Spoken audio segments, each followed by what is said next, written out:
This is the Groom Theory Way podcast with your host, Haven Hobbs. It's time to show you the Groom Theory Way. It's time to start the show. Yo, what's good, y'all? Welcome back with another podcast. I got a dope guest today. No, not only is she a dope entrepreneur, she's got her hands in a lot of different things, but she also a corporate thug as well. I'm excited to hear her story. I'm excited for her to give us value and a lot of gems. So with that being said, welcome to the show, Brittany. Appreciate you. No, I appreciate it. The pleasure is all mine. Oh, yes. For sure. How was your New Year? Everything cool? Everything was good. It came and went so fast. Yeah, right. It's like restart immediately. Like time is just so. It's just man, it's like it don't wait for nobody, crazy. Right? No, not at all. So before we get started, can you just give the audience just a quick 30-second commercial about what you do, what you're about? Sure. In a nutshell, so I have sales background, corporate background. Spent about 10 years in automotive, so was doing BMW sales for a while. Started out of college as a receptionist, went to sales. Okay. Left BMW, just was kind of tired of the high pressure sales life, and then went to Northwestern Mutual as a financial advisor. And I just felt like God was pulling me in a different direction. So I did what they say you shouldn't do. And I quit a job before having another job. Right. And I quit Northwestern Mutual. This was probably about a year and a half ago. Okay. And then I had a period of time where I was just kind of grinding it out and putting all my creativity out there and really just seeing where my passions lie. So that's dope. That's it. Yeah. Okay. So like as an entrepreneur, right? As a kid, sometimes we're exposed to certain things that kind of shapes our career path. So I really want to get into your childhood. Like, how was your childhood? Was it anyone or somebody that kind of exposed you to that entrepreneur lifestyle? It'd have to be my dad. Yeah. My mom too. Yeah. So my mom, she had a hair salon actually, so you can relate to that. She had a hair salon on St. Charles Rock Road called Grandeur Hair Care Salon, and she had that for about 12 years. So I'd be in the back with my Barbies, and she's like, "Don't put that perm in that Barbie's head." Right. And I'm like, "Oh, that is so cool." So anyway, I would see her with her clients. My dad did mortgages and loans and things of that nature, and so I always saw, I saw their highs and lows, but I just saw that you really could have freedom and just do something that you're passionate about. And so I would say of anybody, it would be my parents for sure. That's dope. Yeah. So how was your relationship with your dad growing up? Was it real strong? And was you like the only child, or you had siblings? I'm an only child. Okay, so. only child. Okay. So I feel like my dad's schedule was a little bit more flexible with my mom's at the time. Yeah. So he was the one taking me to school. Everybody's got the gender role thing where the mom does everything. But my dad was dropping me off at school and picking me up. And so I feel like I don't want to say he raised me as a boy, but like very tough skin. Maybe I should just say that. Right. Just like giving me one-on-one. But I don't feel like it was like that stereotypical like, okay, PK, you're a preacher's kid, you're a girl, and you're an only child. Like people would think like, oh, you're so like soft and whatever. Right. No. Like it's just my dad was like, this is what we do. This is how we get it done. So I'll be honest, like we would butt heads a lot, but now we're like, that's my real bestie. That's my bestie. It's kind of crazy you say that because like I remember I asked you in a text message, are you a PK, preacher's kid? And you say, yes, sir.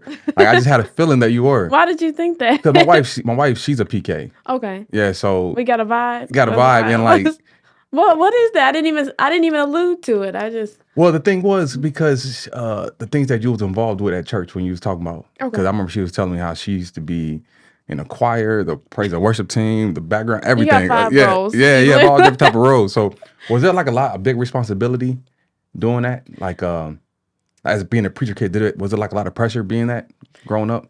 I think it always is. My dad, he wasn't pastoring the whole time. So he's been preaching, I think, since I was like 4 or 5 years old. Grew up Church of God in Christ. Now we're non-denominational. But now that he's a pastor, I think regardless, just because my love for him, I'm always going to be supportive. I'm always going to want to contribute in some type of way. So it is pressure, not really, like that's his vision, right? Yeah. But just because I want to see my parents thrive, naturally I feel it's almost like the, it's just like the residual pressure. Right, like right, it's like that's right. you, that's your calling. I don't want to be a pastor. Yeah. But then like I'm like, oh well, let me put my gifts to use and help them in that. So yeah, that's dope. Okay, because you know now I can relate now just seeing what she used to do and just hearing your story. And so, as a kid, was there anything that you kind of like fell in love with, like any type of creative or sports things that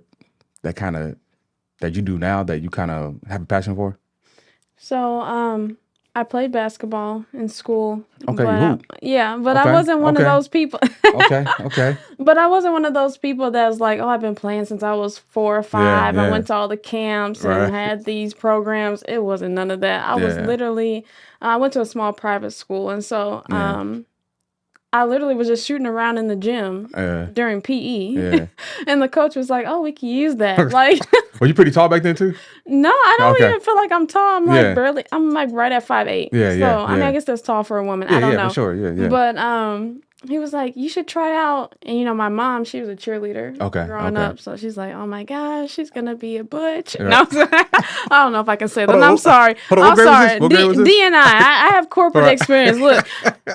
We love you regardless, but no, my mom didn't want that from me. So, she just was concerned. She's like, man, she's about to be real hard. No. Hold on, what grade was this? What grade did you start?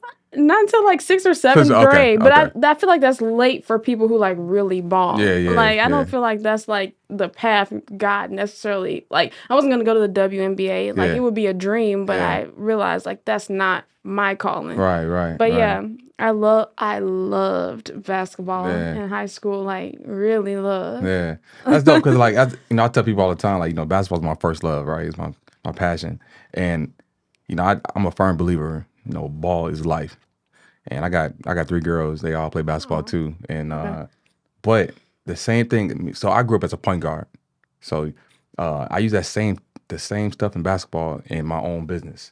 As a point guard, my duty was to put people in position to succeed, right? So I use that same concept. Like that. I use that same concept. So now you see why ball is like. And I'm a 2 or 3, so it works out. You're a shooter, you know what I mean? Just like I don't have no handles, but if you set the play for me and you can get it to me, I'm gonna find you. Because if you let me bring it down the court, we gonna lose it. I'm not even gonna lie. Like I'm a shooter, but I don't have no handles. It's like, hey, as long as you know your strength, though, you know what I'm saying. No handles. I'm gonna make sure I get the ball in the right pocket. You know what I'm saying?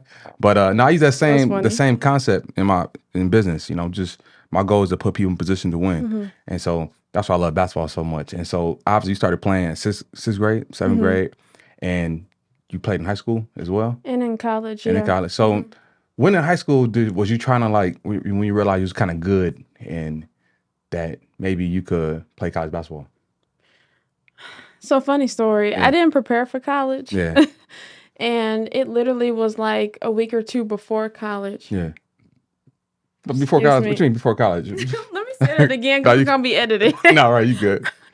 It was literally like a couple weeks before college that I realized where I was going to go. So my school being very small didn't necessarily, this to them, just didn't prepare me as much as I feel like if I had this same talent at a public school. Okay. So I just literally went where some money was to help me pay for college. Yeah. So it was between Lindenwood, Fontbonne, WashU, Missouri Baptist University. Yeah. So I just was like, oh, there's some money there. And it was like, it was, I know it was less than a month before the start date of school that where you was going to, where you was committed to. Yeah, it was, but I was on JV, so I didn't take it as serious as I did in high school. Like high school, I was like, oh my gosh, like I love basketball. Yeah, and I still do, but I just was like, okay, I just need some extra money to not have as many student loans. So you got, did you? So when you got in college, you stopped falling in love with the game a little bit, kind of, or? Well, I didn't play as much. One, they had a JV and a varsity. And then just naturally. Yeah. Girls that came from schools with a name. Yeah, they just, even if you hadn't seen them play, you're like, oh, they came from that school. So you're going to give them more time or more money or whatever. So I think I naturally, because I came from a small school, I got pushed at the bottom. Yeah. But it just, I also don't feel like it was part of my path. And I feel like that was part of God. Like, I feel like if they would have done more for me, Yeah. I might have went down a path that wasn't necessarily for me. Yeah. If that makes sense. No, that makes sense. Yeah. Cause like I ain't gonna lie, cause playing basketball, like I learned so much about like life. Mm-hmm. Do you feel like playing that sport, basketball, kind of prepares you for like the outside world, well, the real world after you? I do. Yeah. I do for sure. In what ways you feel that way? I do, because when you're young, you just it's the discipline, one. Like, to do anything athletic, you have to have a discipline, whether it's going to practice, making sure your grades are up to par, so you don't get kicked off the team and you can still play. Right. And just managing all that, I think, does set you up specifically for entrepreneurship. You just man, okay, I got this, and this, and you want to do good at all of it. And so I think that it's good for any child to be in any type of sport. I mean, I would suggest basketball, but it don't have to be that. But I think it's very beneficial for sure. Absolutely. Yeah. So what did you major in college? Communications. Yeah.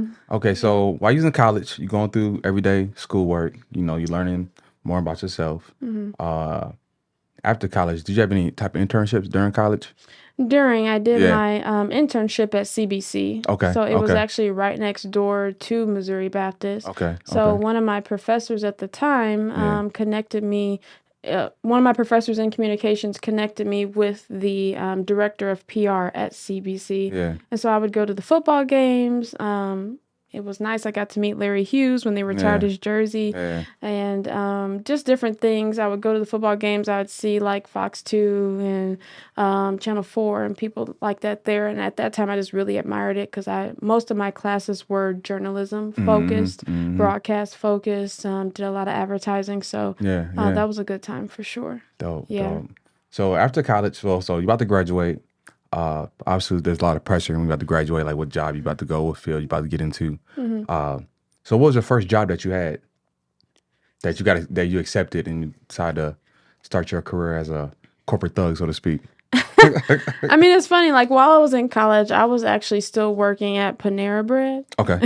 I had like 5 or 6 years there. And then I had a time where it overlapped with some time at Plaza Motors at BMW. Yeah. And then I was a receptionist. Yeah. And I actually didn't know where I was going to go. I didn't know what path I was going to take. I was like, I have this degree, but I don't know what to do. As far as broadcast went, it felt like you just had to have an in, or you had to know somebody. I didn't feel like I had that. It was more of like who you know versus what you know. Facts. So me getting into automotive was just kind of like a meantime thing, or was supposed to be. And then it ended up being like 10 years total. So you started as a reception, then also you went to straight sales? Or so I have like it's about 7 years of BMW sales experience. And then I cross-sold too. So just luxury brands mainly. But So as a salesperson, do you feel like that skill translates a lot in the entrepreneurial world? Yes, of course. Yeah.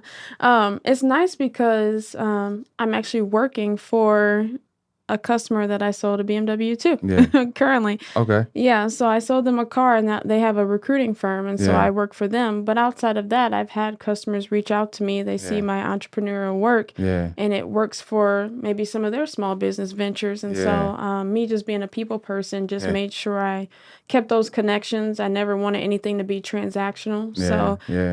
You know, Christmas, Thanksgiving, we're texting, hey, here's my kids, this and that. So I think that was very beneficial just to build those connections, learn good networking skills, learn how to talk to people with a 400 credit score and an 800 credit score. Because when you're in sales, you know, you got your auntie coming in, but then you might have the CEO of Deerbergs coming in. Like, you know, I sold a car to a family member of the Deerbergs. Like, you have this large range, and it's really nice to be able to relate to people on every level. For sure. Do you consider yourself like a very outgoing person? Most definitely. So you think, okay, so because a lot of people like I'm an introvert. People don't know I'm really an introvert. When people sitting in your chair, you're like, oh my gosh, I can't wait till they get out of here. No, it's weird because I'm really an introvert. I'd rather not be bothered with people, but obviously in my field of work, I have to put that on. You know what I'm saying? I have to, you know. And you're in their personal space. Yeah, I'm in their personal space. You know what I'm saying? I have to be that outgoing person. I got to talk. I got to, you know what I'm saying? So being outgoing, has it helped you? You feel like it helps you open more doors? Get into more doors, and that most people who might be introverted might not be able to get into? I do. Like, I don't knock introverts, but I definitely appreciate that God gave me gave me this. Like, I know he can make it happen for anybody, but I have stumbled across opportunities that just happen from me being me without actually even trying to sell the thing that I was trying to sell. It's just like, oh, wow. Oh, like, I just want you a part of what I'm doing in some capacity is what people will say. And I'm like, oh, that's really cool. That's dope. Yeah, man. I like it. That's cool. That's like, because I talk to a lot of different introverts, man. That's the biggest struggle. You know, sometimes like, sometimes it's even hard to get out, leave a house sometime. Like, you know what I'm saying? No, for real, it's crazy. Like, I like being in myself. You know what I'm saying? And I gotta like, damn, okay, I gotta snap out of it. But you have a best friend, right? I do have a best friend. Yeah, I got a best friend. Yeah. Y'all kick it, but outside of that person and your wife, like, you don't have a big circle. Well, my circle kind of small though. Like, it's certain people I talk to every day. Okay. I mean, okay, there's a small circle that I talk to on the phone. Right. Because I watched I watch a lot of your content. Yeah. I know you're talking to me, but talking to you, like, to be able to branch out and to talk to inmates and you did that thing about like first ones on me, you're gonna get a reaction, you're gonna get people coming to you. So like, how do you be an introvert and get new clients coming from Chicago, which most people would think is a bigger city than St. Louis. So like, how did you like okay, no, you're the host. Sorry, never mind. No, I like that question though. I like that. Like, honestly, it was like I had to. Like, what I'm gonna do? I'm gonna sit here and not do nothing. I gotta make something happen. You know what I mean? So it was like I had to get out my shell, do things that I'm not used to doing, in order for some type of result to come back in return. Okay. And going through that, I realized too. So now, okay, when I feel uncomfortable, I mean I'm growing. You know what I mean? So I love that being uncomfortable like area. Like, you know, for instance, like remember we talked like.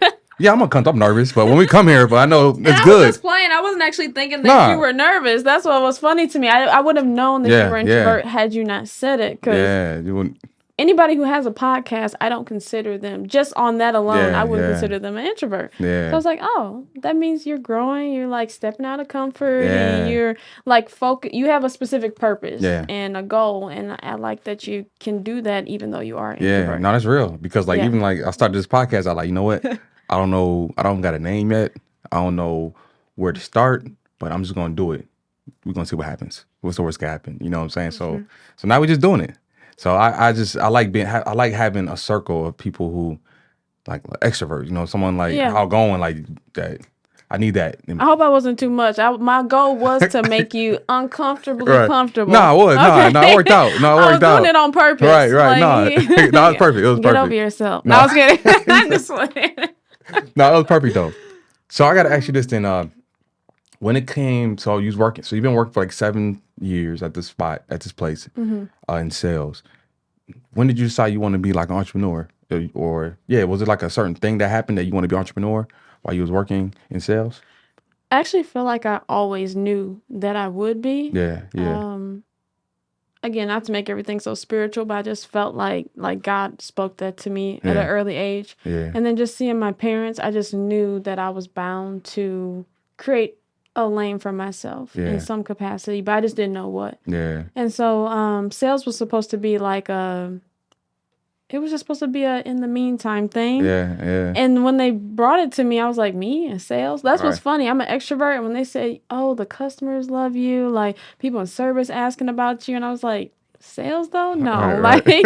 And then that turned into like years. And I still to this day, like I'm a BMW girl. Like I love the brand. Right. Even if I'm not ever going to sell it again, I love it. But I just love people. And I found like ministry through sales. So like even if I don't care what you're buying, like again, like I said, I'm not transactional, but I liked when people like I had customers cry with me before, like, or their families are coming in because it's like, oh my gosh, I never thought I would own something like this. Or maybe we're having a deep dialogue before they go into the finance office. Like it was those moments that were more important to me than all the rest of the buying experience. Like the test drive, okay, it's fun. Right. You know, it's a BMW. It's fun to drive, right? Right. But like when we would just have that heart to heart, like as before they're going into finance, I'm just like, man, I really got to know this person. Like I like that they see me as somebody that cared about them outside of just making a dollar. Yeah. So, but I always felt like I would be an entrepreneur. I always had things kind of in the back of my mind that I wanted to do. I just didn't know how it was going to come about. Yeah. That's cool. So what was your first business that you started? So I initially registered under B Media. Okay. And then somebody told me everybody does their first initial in media at the end. Like it's so generic. And and I was like, dang, I thought I was onto something. It's like it's a million people with the first initial B. Like, okay, Britt, it's a million Brittany's, or if in the 90s it was a Brittany or Ashley. So it's gonna be B Media or A Media. Which one is it? And so I'm doing business as B Roll CreativeCo. And I registered it about 1.5 years ago. Yeah. And I did that during a time where I didn't have a job. And it was just me kind of stepping out on faith and just being like, let's see what God will do with it. So I did that. I was doing all things creative without having an official job, I guess. Like, it's still a job, but most people are like, okay, why did you quit a corporate level job to do these creative things without knowing what the next move was? But I just it was just a level of faith I had in that season, just to trust it. And I did it, and rent never was missed. And, you know, even if it was my mom's intuition of like, God said, you need this, like it could be somebody like hitting me up. And it was like, every time somebody hit me up to do something, it would almost be the exact amount that I needed for that week. It's crazy. I can't even explain to you. It would be like, okay, I need groceries, I need gas, my car, my rent. And it'd be like, hey, I need you to do this quick flyer. Hey, can you show up at this spot and give me some behind the scenes video? Like, I can't even explain it to you. Like, looking back on it, I was like, that was kind of risky. Like, ain't nothing but God, though. It was pretty risky, like tapped into my 401k and everything. I was like, okay, like this ain't gonna work. But it did. And it was like, when my BMW customers reached out to me who have the recruiting firm, the day they reached out to me, I was like, God, I need income like yesterday. And then they reached out to me, and it was on a Friday, and by Monday they were like, you can start. And I was like, oh my gosh. That's so dope. Ooh, thank goodness. All right. But so just balancing recruiting and entrepreneurship, I think it's been a blessing. You know, it's nice to be able to do both. And just to trust the process. Like I don't have any stress anymore. Like most people are like, oh my gosh, I don't know exactly what I'm gonna make month to month, and they naturally stress. That's not me. Like I'm cool. Like I know. I don't know. It's just weird. It's a weird level of faith because I know everybody doesn't have it, or you don't just wake up having it. But I'm just at this level of like, even if I'm paycheck to paycheck, like it doesn't bother me. I'm just like, cool, because I know like, hey, I get to talk to Haven today. Like, oh, this is dope. Like, or like next week it could be something else that I didn't even have on my radar. And I just feel like God makes the path align. Absolutely. And I'm good with it. No, that's crazy dope, because like, I think. Now, hold on, quick. Did you start really getting into your entrepreneur lifestyle during COVID, or was it a little bit after? I think it was during COVID. Okay. And even before that, like people always hit me up, even when I was younger, because maybe they saw something in me that I didn't. I've always had a passion for writing. I've always had a passion for creativity. So, during COVID, I would just make goofy videos or start posting like motivational captions and posts and things of that nature, and people like it. And I'm like, I have a heart for people. That's me. Like, if social media didn't exist, I would have found a way to just text it to you. Like, I don't know. Like, it's not even about the reels. It's not about anything like that. But I actually have a heart for people, and just, I don't know. I just want people to be happy, because I'm not always happy. And so when I'm down, I feel like if I encourage somebody else, that kind of lifts me up. That's cool, because I seen like just being an entrepreneur for most of my life. I seen a lot of people take that leap especially during COVID, but I seen some people do it the wrong way. You know, what's the wrong way? Well, to me, I feel like it depends who you are, what type of person you are. it's okay. Some people feel like, you know what, I'm just gonna go all in. I'm just gonna be an entrepreneur. Like, I'm quitting everything. With no second thought. With no second thought. I got like, you. You know what I mean? And so I seen people just quit jobs when they got all this money. They got it, you know what I'm saying? And also now they homeless, lost cars, lost homes. You know what I'm saying? And I'm a firm believer, man. Like, it's okay to have a 9 to 5, you know, but then work on your passion, you know. Yeah, for sure. After hours, like that's how you grind until it becomes your 9 to 5. Team no sleep. Yeah, that's what, you know. For real, like, you know, you could grind. I'm just a firm believer that I don't think you should just quit something steady. You know what I'm saying? Without putting some thought behind it. Without no thought, just don't make no rash decisions. Like, okay, this is what you're gonna do it. But let me rewind though, because I remember when I decided I was gonna go like. Some of them got testimonies. Yeah, it depends on the person. That's why it all depends on the person. And what God told you, but don't make it a blanket statement. Exactly. Yeah, you know, but if that's for you, that's for you. When you really don't have any type of like systems in place, so to speak, you know, people just like, I'm gonna do this thing. I'm gonna be a professional gambler or something. You know what I'm saying? I don't know. It's just, you know, people. I don't know, but I'm about to play professional pickleball. Right, you know. They just opened up that chicken and pickle in St. Charles. I think, that's for me right there. That's you? I felt it. I felt it in my spirit. Yeah.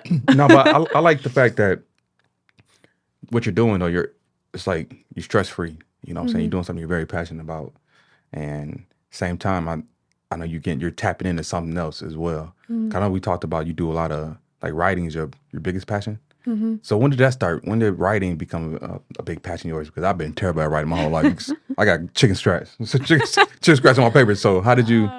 High school. High school? Yeah, but I didn't tap into it until later in life. Yeah. And it's kind of weighing on me heavy, actually, because I feel like God told me to write a book. Yeah. I actually have 3 book titles as we sit here today. Yeah. But because my own personal struggle with mental health, depression, and things, I kind of put it on the back burner, or I felt like it wasn't quite time. Yeah. And I feel like now, wanting to get it released this year, I feel like it holds more weight. It's more meaningful because I have personal life experiences to go behind it. So it'll be funny. Like I might be at a church with my dad where he's speaking, and somebody from the congregation that I do not know will be like, "How's the book coming?" And I'll be like, it would be like that. No, like all jokes aside, like I would be like, "Oh my gosh, that's like I feel like I'm in like a Netflix series where, like, are you watching me? Like you my guardian angel. I never saw you again after that. What's going on?" But it happened multiple times, and I just felt like, and like this one lady, she's like, "Write the book." Like just walked up to me and said, "Write the book." I can't even make this up. Yeah. Like if I was not in church, like I don't steer nobody wrong. Right. This lady literally said, "Write the book," and she had no knowledge of me feeling this conviction. Yeah. For writing. So I feel like it's long overdue. So since college, so it's been like 10 years at least that I feel like God's like, just write. Right. So I feel like now that I have enough life experiences, I have journals for days. I'm like, if I just wanted to publish something, I could just pick a journal. Like I have them there, but I just was like overthinking it. Yeah. Right. Yeah. But I definitely want to bless people through my writing for sure. But I know that's always been a passion of mine. So so ultimately, what's really stopping you though? Like just all right, I'm just gonna do it. I'm gonna It's fine. Yeah. Nothing stopping me this year. Okay. In the past, it was me just thinking like they're not going to accept it, or just getting your own way, kind of. I think also like when you categorize things like as a Christian self-help book, or like I was trying to figure out what category or what lane I wanted to be in, and I want to be able to appeal to all people, but I don't want to minimize God, but I also didn't want to lose an audience that may have never stepped foot in a church. So I was just torn between like, these words are going to sound too religious or too Christian or whatever versus like just free flowing. So now that I've navigated through that, and I feel like, okay, I feel like the first book will be a book that everybody can relate to, regardless of what you believe in. So that's dope. That's cool, man, because like I'm big on the mental health as well, just because like my father had passed away 2022, January 2022. And I didn't realize, thanks, appreciate it. But I didn't realize, like, I was depressed the whole year, like 20, like, not knowing, like, you know, my kids, like, "Dad, you okay?" Like, "I'm fine." Some days it's hard getting out of bed, and I stopped creating too. I stopped posting on my social media for a long time, just because my father, he was the one that kind of gave me that confidence. Like, you could be a barber. I see what you're doing. You know, you can definitely do it. You know, Part of your passion came from him. Yeah. And like, so I didn't realize I was depressed. Like, I'm like, man, I'm depressed. I'm going through it. And so after, that full year, then I started getting back into my groove again, creating. And that's kind of been my therapy, you know what I'm saying? And where I'm creating, getting people value, getting back to my regiment, meaning working out again, waking up early in the morning, praying, meditating, all the good stuff. And so, but a lot of people think they could just get cured by themselves. So how do someone who's going through depression, what's your suggestion for them to get over it and because life be lifing, you know what I'm saying? Life be lifing. For real. I think 3 things. So me, again, just as a believer, like faith. Yeah. I think at times we think that like therapy or like societal or what would be deemed worldly in some churches, those type of methods don't combine with God. Yeah. But I think that they do. I think that God gives us these different avenues. Like God gave the doctor the brain to create whatever. He gave them the brain to create the medicine. He gifts the therapist to be able to speak to you. So I feel like when we try to separate the two too much, that's where we have a problem. Me, like I've been to therapy. I think that it's really nice to be able to combine the two together and be able to say like, I have faith in God, but I also need somebody here physically that can help me. Like scripture says, on earth as it is in heaven. So like, it's okay. Like he gives us resources. So I think that therapy is really good. I think that, but then having that firm foundation in him is good. And then me, just through creativity, that outlet was huge for me. Like I could be having the worst day and I might just paint. I might just write. I'll get in my own little zone, my own little vibe. If you said, hey, you want to come to me with this shoot? Like that would like fuel something in me. Like I might be having the most depressed day, but if another creative says, hey, let's go do something, I'm happy seeing your dreams come to fruition. So I'm like, yeah, let's go. Whereas if it was just me, I'm sitting on the couch all day. But like, because I'm a people person, because I care about your thing coming to pass, you say, hey, let's get up and go. I'm like, oh yeah, but I don't have that within myself. But between God, other creatives, and then therapy, I'm just like, okay, like I can do this. So I think just having that outside resource of, like you say, you're an introvert. You might have your best friend. You might only have 2 or 3 people that know like your deep secrets. And that's okay. But just being able to lean on that and then say, hey, let's have a creative day. If we need to cry, we need to do whatever. And then pray like God knows our heart type of thing. like I'm not perfect, but like I just want to create a safe space for my friends who are also feeling the same way. I think me, when I give to others, that fuels me. Probably sounds cliche or like some political answer, but it's really, that's like really me. Like I'm not running for any office or nothing, but that's really me. Like I did that on Saturday. I just put out a random Instagram story like, hey, any other creatives want to get with like-minded people and hey, come to streets of St. Charles and vibe out. Like that's just me. So just making sure you're staying busy, really. So you said staying busy, that's the big thing? Just staying, because do you think sometimes staying busy, people try to do too many things without really trying to focus on the problem?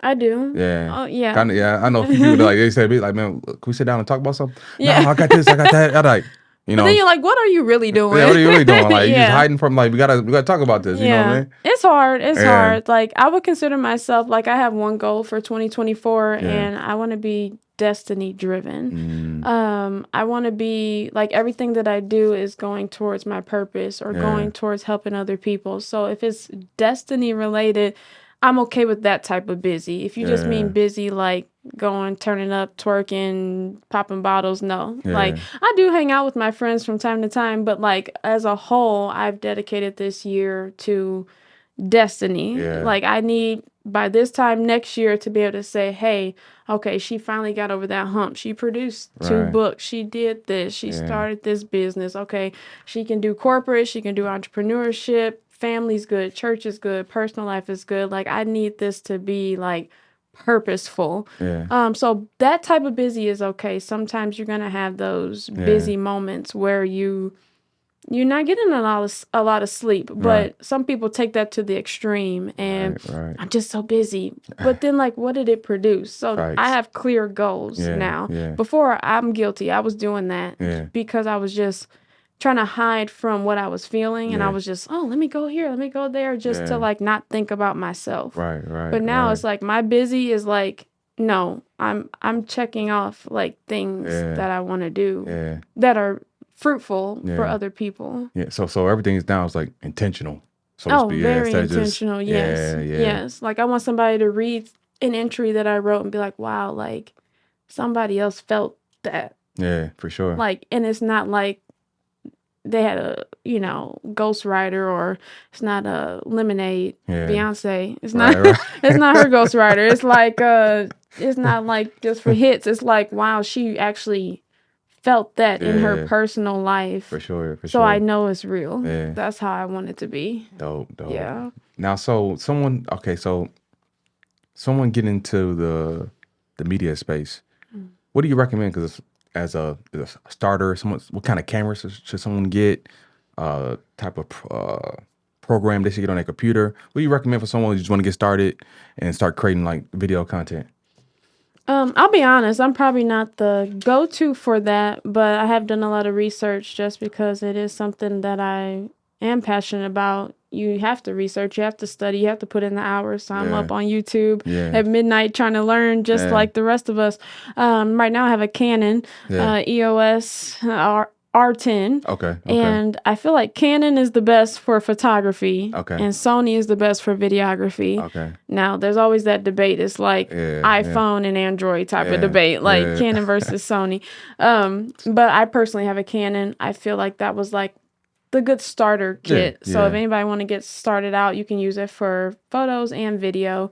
I love Adobe. I love Premiere Pro. I got the whole suite. But in college, I use Final Cut Pro. Most people don't use that no more. So they like Final Cut a little more easier to navigate through. I feel like it's more user friendly. That's just me. And then I wanted the MacBook Pro, but then I discovered that the newer Air with the M2 chip, it has the capacity to do a lot of what you're trying to do if you're, 5 years or less into your creative venture. So that's just me. That's cool. Yeah. Okay. Okay. So B Roll. All right. Author to be. Is there anything else you want to touch upon as an entrepreneur that you want to get your feet wet in, or that you're continually what you're doing right now, or you want to pursue? Yeah, outside of being an author, outside of B Roll CreativeCo, I really want to do voiceovers. I know, well, I know it's random, but I have voiceovers that I send my friends, and they'll be like, "Is that your voice?" And it's funny because I've actually been paid to do voiceovers on some people's. Yeah, that's a big thing. That's a big thing. Yeah, it might be just for social media. It's not anywhere like grand, but they're like, "Wait, is that the same person?" I don't know. So I'm just trying to learn that. I don't know why that's always been a dream of mine. You have like a soothing voice, so it's kind of like you could do that stuff. It's just been a dream. I'm like, maybe God won't do nothing with it. I'll just do voiceovers at home and save them for my own collection. I don't know. That's dope. So would someone need to have a script for you to read off or you just go off top of the dome if you're gonna be? I like going off the dome, but then also because I have a passion for writing, if somebody says, "Hey, this is my product," they'll have me write it too. So I did one for it's a doctor. Her name is Dr. Christy Jenkins, and she has a homeopathic liver cleanse. And so I did just a 60-second something for her liver detox. Right. And I wrote it, like she gave me like the gist of it, but I wrote it and then I put it together at like 4 or 5 o'clock in the morning while I was out of town. And I had a deadline. And I was like, oh my gosh, like I don't have anything. She's going to be upset. Like, right. And I was in Dominican actually doing another project, which is a godsend. That's another story. But I was like, I got to send her something today before starting the festivities for this other project. And I was like, okay, go back to the basics. Who, what, when, where, how. Okay. Who would, okay. doctor's blend cleanse. What? Okay, what does it do? Yeah. And I just went with it. And she was like, oh my gosh, I love it. Right. I was like, oh, okay. Do you know how to rap? Is that one of your little hidden talents? For some reason, I get the feeling that you could freestyle a little bit or something on the mic for some reason. Me and my friends rap for fun. We rap and we preach for fun. It's like, you see that TikTok or that Instagram challenge where they'll be like, take this item and preach about it? Yeah. That's like something silly that we do. Okay. But no, I don't like rap. Yeah. But if you need me to, Okay. No. Okay, that makes sense. Okay, so what advice would you give the upcoming entrepreneur that's struggling on what direction they want to do, if they want to lead a job or whatever? What advice would you give them, that they could leave with? I think for me, I used to have it as my Facebook cover. It said, trust the process. Yeah. Like, I know everybody says that. Yeah. And again, it sounds cliche. Yeah. It's almost like when somebody passes away, you're like, oh, God knows best. Like, these things sound like cliche, but it really does work. Like, in that moment, you don't feel it because you're feeling the weight of whatever negative emotion you're having. Yeah. But I've had experiences where, like, I didn't know where I was going to get my next meal. Yeah. Full transparency, struggling with alcoholism. Yeah. I'm like, okay, do I buy a shot of whiskey or do I buy some toilet paper? Like, that was like a real thing when I lived in Atlanta. Yeah. And, cost of living was crazy compared to here, like gas and everything. I'm like, okay, I can buy a gallon of gas to get home, or I can buy some alcohol. But I would just say trust the process. Like, I think if you believe in what you're doing, the moment of feeling unsure, it's just a moment. Yeah, and so that's one of my favorite scriptures is in 2 Corinthians, and it just talks about our light affliction being but for an eternal glory. And so if you know that this moment, like, as sure as I sit here with you, I may not see you after today, but like, this is one podcast on, it might be 100 more that you do. And I'll be able to look back and be like, wow, like whatever we were feeling in that moment on that day was just like 30 minutes of like his whole purpose. Like, that's how I look at my life is God already has it laid out, and me worrying about it. I'm not saying just do things like you said, just quitting without second thought. I'm not saying just do this and that without any thought, but I'm saying just be. I don't know. I'm just so free flowing these days. It's just be and tap into your purpose and really hone in on those gifts. And they, like, your gift literally makes room for you. I truly believe that. Sure. I truly believe that. Like, I don't feel like scripture lies. Even for the non-believer, I feel like if you want to say the universe made it align, whatever, I feel like that is true. You just flow with it and rock with it, and it does what it's going to do. And absolutely. So just taking the stress out of it. When you have too much stress, it's not fun. You're like, oh my gosh, I'm like, okay, let me call him. Okay, got to do it. But like when it's like of yourself and it's just like you flowing and what God has naturally given you, it's gonna produce income for you. I wholeheartedly believe that. I believe that too. I do. I do. Because you said something about you struggle with alcohol. Growing up as a kid, my father, he abused drugs and alcohol growing up, so I seen firsthand kind of what it did to him and how it affected our family. Can you touch on that? Because some people, like, I know I got friends now that they don't know, but they really have a problem. They have a problem. When you're drinking like every day, they have a problem. And some people just don't want to admit it. They want to address it. They be like, nah, this is, but can you touch on how it affected you and how, like, for sure. I think initially when I started struggling with alcoholism, I think I was coping with a particular thing at that time. And then even once I healed from that particular situation, it was such a habit that, like, I couldn't separate the two. So, like, oh, am I coping, or is this just like my body is just craving it? And I looked up and my therapist was like, oh, like, you haven't mentioned this person, you haven't mentioned this situation, you haven't. so why is the alcoholism still a thing? Yeah. I can't speak for anybody else. For me, it's just like a sense of control, right? I might be having a bad day, but this is the one thing I can control. Yeah. And then also, I felt like I was in a better creative space when I was under the influence, just to be honest. But then I got to the point of like, if I am of God and I'm created in His image, why do I need a substance to allow me to produce the level of creativity or content that is fruitful? Yeah. So I felt like that, like, this made me wake up and be like, okay, like, you in your natural state already have the gifts that He has given you. Yeah. You don't necessarily need that outside influence. Yeah. But it was just like, it was just such a habit and just was a thing. Like, it could be 7 a.m. Like, I have no shame about it. Like, it could be 7 a.m. and it was just it was the routine of it. I don't think at that point it was a coping thing. It was just the routine. I would never feel drunk. I would just feel like cool. Just but it was just like that just slight buzz just made me feel like, hey, yeah. Yeah, but like to your point, when I walked in, you're like, hey, I don't know the difference. Yeah, like, yeah. I feel like my friends are like, Brittany is always cool. She's always friendly. She's always happy-go-lucky. Yeah. We don't know the difference. So because nobody noticed, I just kept doing it until it was like a bottle would not last me a week. Yeah. Most people are like, oh, that's a bottle. I can keep that a couple weeks, 3 weeks. Like, this social. No, like, this is my, like, water of the day. Yeah. And I was like, man, I can't keep doing this. So,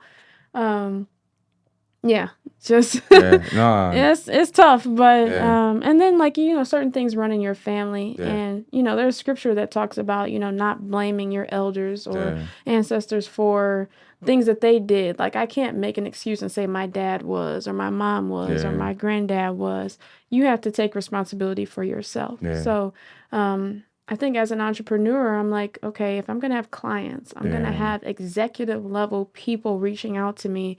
You're not going to be able to keep this same lifestyle up. So that's, just another thing that, God was dealing with me on, of like being responsible, being diligent. Like, you don't want to show up and even have a slight appearance of being under the influence. And nobody ever told me that I was. That's what's scary. Nobody noticed. Nobody knew, But in my mind, I'm like, I know. Yeah, I want to show up in excellence and professionalism.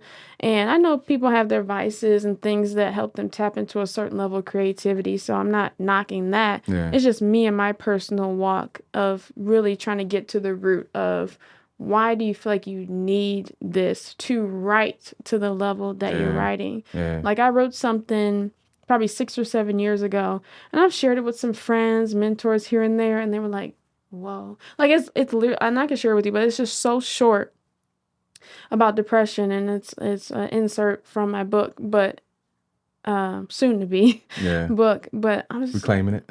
I'm claiming it, but I was just like, I didn't even realize the space that I was in. But like, when I was under the influence, it was just like all the dark feelings would come out, or just whatever would come out. And I was like, I don't know if I can write to that level sober. And God is like, yes, you can. Like, for sure. I'm a creator. You're a creator. Like, you're of me. Like, just do what I'm telling you to do. Like, just try it. So there's times where I've had to have a lot of alone time at home by myself, where I'm used to having companionship or somebody there. And it's like, this is probably one of the first, and I can admit, this is one of the first times in my life where I've not had a constant, like, whether it's romantic or personal or, friendship, where somebody was always there. Like, I have a best friend, right? Like, she's amazing, but like, I feel like just in general, there's a lot of nights where I'm like, okay, I can cry by myself. Or, hey, who is that person when you feel like you're having a panic attack? Like, the person that I used to call, I'm like, well, he's kind of the cause of the panic attack. I don't know. So, like, I don't have anybody but God. Like, I feel like He puts entrepreneurs in that space to flush out what their gifts are. And people always talk about it. The area that you're struggling in is probably the area that you're gifted to minister in. And even if you're not in church, the area that you're gifted in, in society or business-wise, because it's your struggle. So you have a firsthand experience of it. Okay, what would have helped me in this lane? if I was struggling with XYZ. It could, hey, as a barber, okay, what are some of the struggles people have when they're scheduling appointments? Hey, okay, availability. Hey, okay, do I have enough booths? Do I have enough this? Okay, where do I get product? Like, you're thinking like that because that's your lane, right? Yeah. So your struggle produces a solution for the people in your industry. And I think that's good. Like, you have to have the struggle to be able to be gifted in what you're doing. I totally agree. It's just hearing you talk because, like I said before, I grew up with my dad using alcohol and drugs, right? And my dad's part of that baby boomer stage. Yeah. And where, he got 9 siblings. And just growing up, I seen that all his brothers, same struggle to abuse alcohol. His father abused alcohol. Then I thought about it, man, this might be just a generational curse. You know what I'm saying? But you got to break it. You got to break it. And for your kids. And for sure. Yeah. And so I just remember when I was in college, I used to get drunk on the weekends, and get toe up. And I remember my straw was, I drank so much that I was throwing up nothing. You know what I'm saying? I got to the point I was throwing up nothing. I remember I had popped blood vessels in my eyes and everything. Like, I'm done doing this drinking stuff. I'm done. Like, I ain't doing this. It don't feel good. It don't feel good. Like, I never was at that level. I don't know if that might be generational. It was just me. I was kept on drinking. Like, it's point when you at a certain spot drinking, you should stop when you feel good. But for some reason, you just want to drink more. Like, I don't know what it is. Ride the wave. You just gotta ride the wave, and then it get worse, and you get sick. Like, you dizzy. Yeah. So like, so now like I'm a social drinker. I drink wine though. Okay. I like wine just to, after a long day, drink red wine or something. Okay. But I told myself I wanted to stop that curse because I see it around my peers still, abusing alcohol. But I appreciate you being transparent with your story. I think people definitely need to hear that. And so lastly, one of the things I started doing, I always ask the fellow entrepreneurs, like, is there a question that you want to ask me? You probably never got that before. But I haven't. Is there a question that you want to ask me? And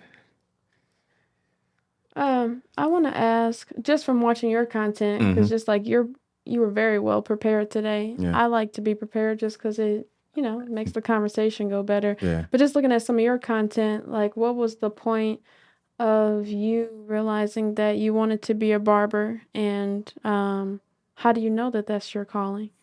Or how would somebody discover or feel that that's their purpose?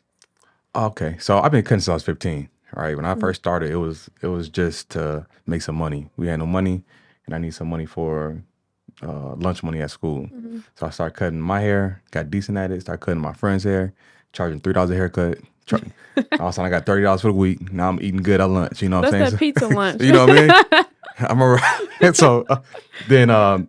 So I got good. By the time my senior year, I was really good. Then when I went to college, that's when I found out it was my passion. So my brand Groom Theory happened my junior year in college. I had this dude cut me up, and he changed my whole everything, perspective of life. I was like, I remember he gave me the mirror. I thought I was a 20 out of 10. You know what I'm saying? Like, damn, I look good. You know what I mean? Okay. So, I mean, when that happened, I was like, you know what? I want people to feel. I want them to feel this way because this is unbelievable. Like, you know what I'm saying? So now after college, instead of taking the job, I went straight to barber school and started growing my business in the Chicagoland area. And that's when I realized it was my passion. Then when I moved to St. Louis, had to start all over. And that's when I realized too, like, this definitely, it has to be my passion because things start being aligned, getting aligned. Because I came out here, wasn't making no money. People looking at me all crazy. Like, man, go get a job, bro. You know what I'm saying? I'm like, man, I'm going to make this work some way, somehow. You need a 9 to 5. Yeah, I'm going to make this work. And like I said, like you said earlier, I think God makes a path. If this is what you do, you have passion for, God going to make a path for you. And he just started putting people in my path to get me where I need to be. I moved out here in July. By next October, I went vegan. Okay. So once I went vegan, it was just like everything started going up. So it was my passion because I love doing it. Like I love making people feel good. I love being able to change the narrative. People kept saying back in the day, like, they said, man, get a 9 to 5.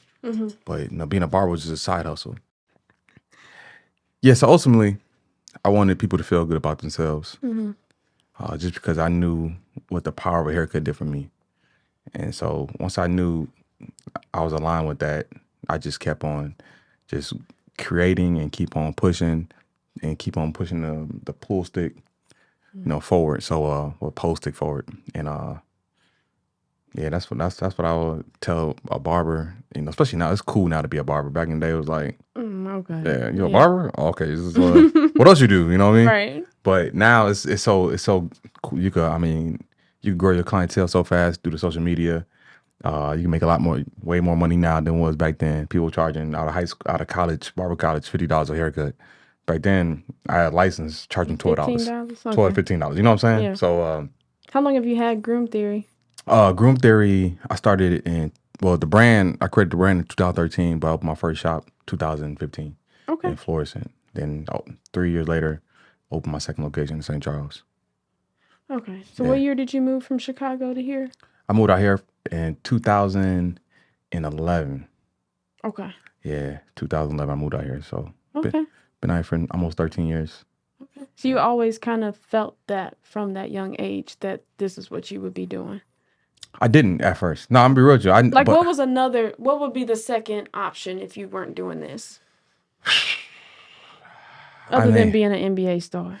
Right, I always want to hoop. He wanted to be Allen. I don't know. I don't know what I would have been like. I guess I would have just worked a corporate job, try to move up in the ladder in the corporate world, so to speak, or really to have it. No other interests, no other. I'm big in potential. Maybe a sports analyst or something. Like I don't, it was cutting hair or just going to school for business. So it was one of the things where, like, I'm gonna do some type of business related, try to get on a major company, make some money, get to 6 figures. That was a goal. But once the barber hit, it was like, this is it. You know what I'm saying? Okay. Them people got to talk to people. Right. Extroverts. I know, right? And so, but the cool thing now, like, I be coaching now. So I coach my kids. Yeah, I coach my kids now. So that's like the new passion now. I give back a lot. Yeah, basketball. And I give back too. A lot of things about giving back. I do a lot of things with giving back. Obviously, go back to the jail. Teach them. Yeah, I saw that. That was really cool. Yeah, and I go back to high schools, teach young entrepreneurs. But at this point, I just want to spend much time as possible with my kids, my family, and giving back. So, how often are you at the jail? Just curious. Or is that like a quarterly thing? It's a quarter. It's like I start back tomorrow. Okay. I start back tomorrow. And that's just you teaching them, or you have somebody go with you? So now we're doing a women's program too. Oh. So now I brought on someone who's going to be teaching the women's side. You know what I mean? She starts next week. Well, it's like a 6-week program. So I'm starting mine tomorrow, and she starts hers next week. So it's like 6 weeks long. Just at one particular location, or will you branch out to others? I'm starting this location first just because that's where I first started. Okay. I ain't trying to put too much on my plate. Yeah, I got you. Because it's a lot. It's a lot. It's a lot. I didn't realize, how you could be, mentally exhausted, physically exhausted. I've never been. This is my first time being emotionally exhausted. Is it just seeing them and trying to empathize with them and what they're feeling in that moment? Yeah, it was one of the things where I didn't. When I first came in, I told them I don't care what y'all done in the past. It's a clean slate when you come in here. This is about barbering. I like that. You know what I'm saying? Yeah. So one of the guys, who's a young kid, he's like 20, 21 years old, and I guess he's been in there for like 2 or 3 years. And he had told me, yeah, man, I got to lead a program because I'm gonna go ahead and take this bid. I'm gonna do this quick 30 real quick, and I'm like, oh, okay, 30 months ain't bad. You know what I'm saying? Then he said, no, man, 30 years. I'm like, 30 years? Like, it kind of messed me up a little bit, Yeah, messed me up. And so I'm like, damn. So then I told the person who I was working with, then she sent me what he was in for. I'm like, oh my God. So it was like, it was a lot. It was a okay. Yeah, that's another episode. That's another episode, man. But oh man. Yeah, but it's tough because you're pouring out of yourself. Yeah. You have a goal of helping them establish some sense of purpose outside of literally 4 walls. It's almost like church outside the 4 walls. Like you're trying to help them see like, hey, I got other things going on, break up their day. Yeah. And emotionally, that is a lot. Yeah. I mean, we can't relate to what they're going through. And regardless of if somebody say they deserve it or not, we all deserve a second chance. I feel like that. So it's nice that you're able to give that to them, even if it's for that one block of time. It's like, hey, I got to do an activity. I got to feel like, hey, I'm good at something. And I like that a lot. Yeah. Yeah. So that's like I said, that's a totally different episode. You know what I'm saying? Yeah. You started that just recently. Yeah, I started last year. Last year? I did it. Yeah, I did it last year. Yeah, I saw the news article, but I didn't remember what the date was. It was last year. I really did it because my dad used to be in and out the jail and incarcerated a couple times, you know what I'm saying? So and his later years was just lit. He was always giving back, always showing up for people. So to continue his legacy, I want to do the same. So I like it. Yeah, so with that being said, Brittany, it's been a dope episode. Like I say, I appreciate your transparency. I appreciate this conversation. I appreciate your personality, definitely your energy. I look forward to doing even more work in business with you, So until next time, guys, where can we find you at? Where can they find you at you want to give a little shout out to your socials? You can find me on Instagram. It's b.roll.creativeco. Okay. That's where I will be posting more of my samples of videography, flyers, graphics, voiceovers, and for sure, just making it happen. You can find me mainly on Instagram. Yeah. Okay. So once again, it's another episode, man. Hope you guys got a lot of value. Hope we touched a lot of people. Until next time, one love.